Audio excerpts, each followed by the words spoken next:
صفیہ ایک متقی نوجوان عورت ہے۔ وہ اپنے شوہر اور 3 بچوں کے ساتھ راک شہر میں رہتی ہے۔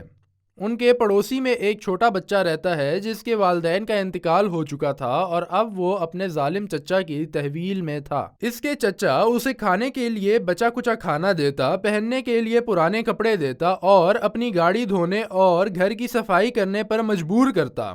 صفیہ کو بچے کے بارے میں معلوم ہوا کہ اس کے چچا نے اس کے ساتھ ظالمانہ سلوک رکھا ہے، یہاں تک کہ اس کو مجبور کرتا ہے کہ وہ اپنی کتابیں خریدنے کے لیے بھی مزدوری کرے۔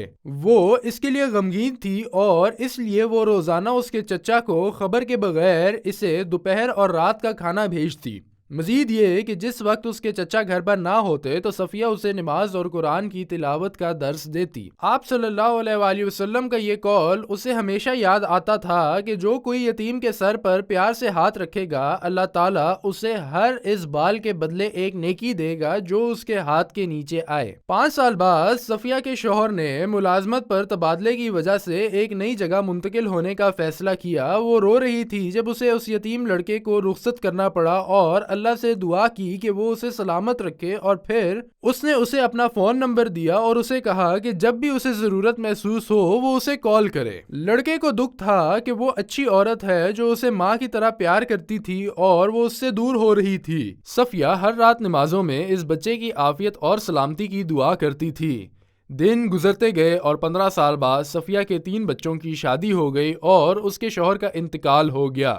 اس کے سینے میں گلٹی بن چکی تھی جس کی وجہ سے وہ شدید علیل رہنے لگی۔ جب بیماری نے شدت اختیار کی تو اسے ہسپتال لے جایا گیا۔ ایک دن سینے کے ڈاکٹر نے اس کا چیک اپ کرنے اور تسلی دینے کے لیے اندر آیا تو اسے دیکھ کر رو پڑا اور نرسوں کو کہنے لگا، یہ میری ماں ہے، یہ میری ماں ہے۔ صفیہ نے جب اس کی طرف دیکھا تو وہ جان گئی کہ اس کے 3 بچے ملک سے باہر رہتے ہیں۔ وہ جانتی تھی کہ وہ چھوٹا یتیم بچہ تھا جو اب بڑا ہو کر ماہر ڈاکٹر بن چکا ہے۔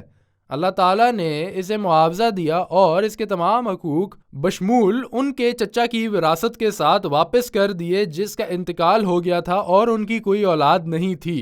وہ اس بڑے ہسپتال میں شریک بن گیا تھا جس میں صفیہ کا علاج ہو رہا تھا۔ اس سے پہلے کہ صفیہ کچھ کہتی اس نے کہا، میں وہ یتیم ہوں جسے تم نے اپنی کفالت دولت اور نصیحتوں سے گلے لگایا تھا۔ اللہ نے تمہاری دعائیں سنی اور میری مدد کی۔ اللہ نے میرے چچا کی وفات کے بعد میری میراث مجھے واپس کر دی۔ میری ماں، میں اور جو کچھ میرا ہے وہ تمہارا ہے۔ میں جو بھی کروں میں آپ کو اس کا بدلہ نہیں دے سکتا ہوں جو آپ نے میرے لیے کیا۔ اللہ آپ کو شفا دے اور آپ کو ہر پریشانی سے محفوظ رکھے۔